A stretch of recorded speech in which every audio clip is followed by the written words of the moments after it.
PM મોદીની પ્રેરણાથી દેશભરમાં ભાજપનું આત્મનિર્ભર ભારત અંતર્ગત સ્વદેશી અભિયાન ચાલી રહ્યું છે। વલસાડ જિલ્લામાં પણ ભાજપે સ્વદેશી અભિયાન અંતર્ગત એક બેઠક અને પત્રકાર પરિષદ યોજી હતી।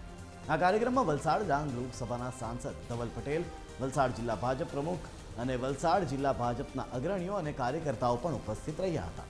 આ પ્રસંગે ઉપસ્થિત ભાજપના અગ્રણીઓ અને સાંસદ ધવલ પટેલે લોકોને સ્વદેશી ઉત્પાદનો ખરીદવાની અપીલ કરી હતી।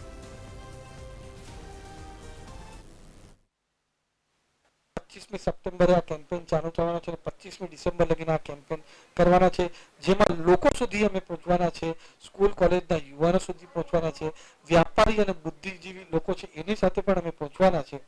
એમાં કોલેજ અને સ્કૂલની અંદર ડિબેટ કોમ્પિટિશન, એસે કોમ્પિટિશન એ જ બધા આયોજન કરવાના છે। એની સાથે જ વ્યાપારીઓનું પણ અમે સંમેલન કરવાના છે, જેમાં સ્વદેશી કઈ રીતના અપનાવવું જોઈએ અને સ્વદેશીને કઈ રીતના પ્રમોટ કરવું જોઈએ એનું કામ કરવાના છે। અને ખાસ કરીને પૂરા ભારત દેશની અંદર દરેક જિલ્લા દીઠ અમે સ્વદેશી મેળાનું પણ આયોજન કરવાના છે।